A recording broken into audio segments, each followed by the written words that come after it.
think it's surprised everybody. I've been trying to fully understand why.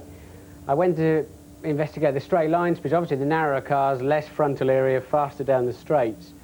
They're not significantly faster than last year. Obviously, the designers have done an incredible job to just regain the downforce, regain the speed.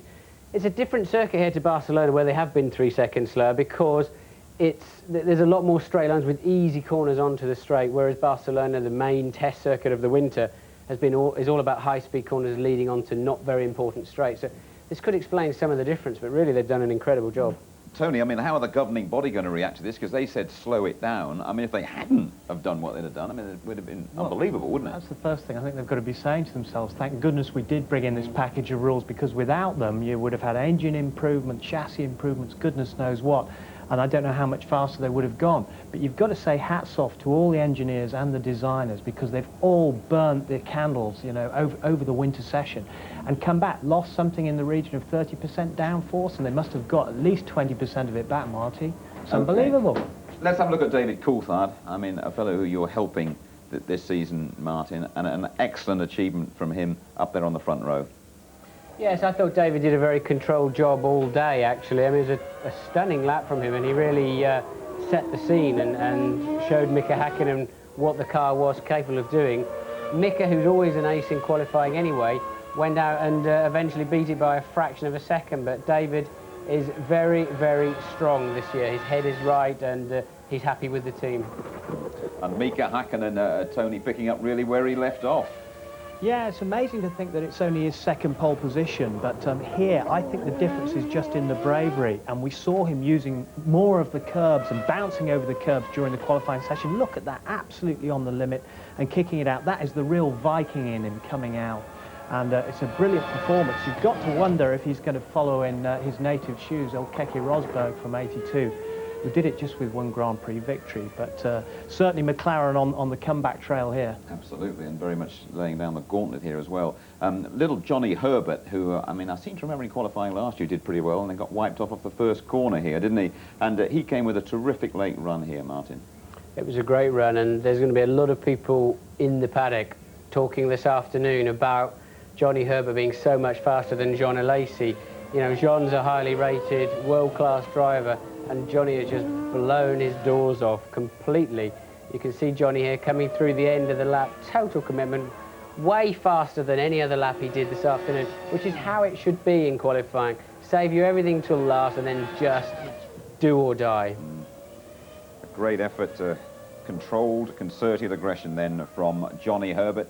And I'm absolutely delighted to say that Johnny Herbert is waiting now to have a word with James. It's all yours, James. Jim, well, Martin called it a masterpiece of controlled aggression. How did it seem from your point of view? I think they were very good choice words by Martin. It was a good lap. We've been changing things all day or from this morning, and we changed it even during qualifying. And every time we changed it, it just got better and better. And it was something last year we tried, never worked, and this year it's working very well. Yes, a great effort from Johnny Herbert, of course, now part of the most experienced team in motor racing with Jean Alesi in the Sauber. Now, how about Damon Hill? Tony, we talked about him earlier on, about Damon, and he's had a bit of a wrestling match, hasn't he, with his new Jordan, really? Yeah, it's been a bit of a problem for them from Barcelona. They did have a problem with the Goodyear front tyres, and, you know, we've seen him twitching his way around the track here. And Jordan, the gap is much bigger than they would want at this stage, right at the beginning of the year.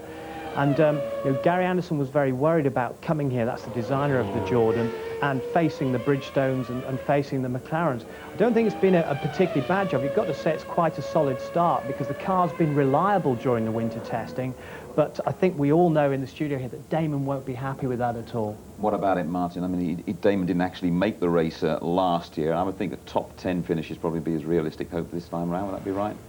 I can't even remember where he finished in qualifying, to be honest, which says something. It was a very uneventful day for Damon. The car looked awful, as I think I said during qualifying.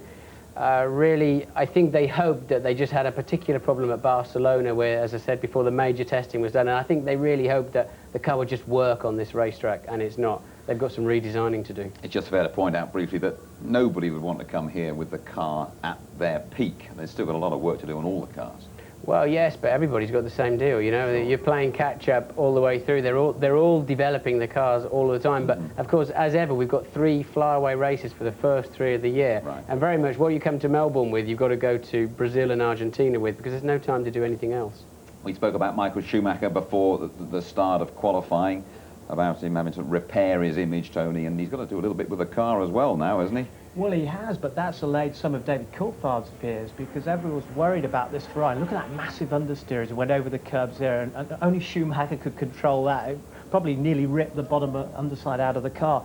But he, like the other guys, they were worried that Ferrari were training away in Mugello in Italy because they had something secret and trick on the car, but that's clearly not the case because they've got to play catch-up too. Are you surprised there weren't more offs? Because in the last couple of days here, I know the weather conditions have been pretty different. I think only Alexander Wurz had a sort of major spin-off today. Are you surprised about that?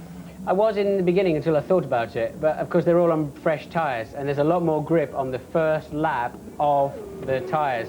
Wait until they're running on full tanks and the tyres are getting a little bit tired, shall we say, and they see Wurz heading off the road backwards. He then made a very poor job of getting out of that gravel trap, and it ended up on a crane.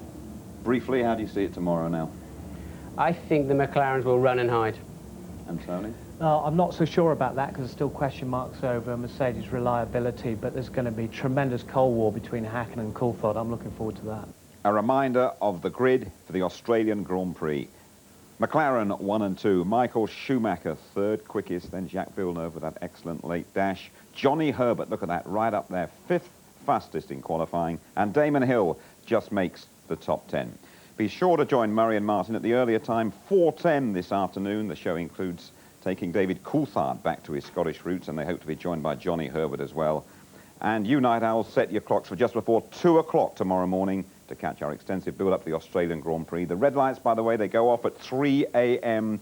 British time. The rerun is at 11:15 tomorrow morning. Sterling Moss, John Watson and Alan Jones will all be joining us. And soon after that, here on ITV, there's live FA Cup football.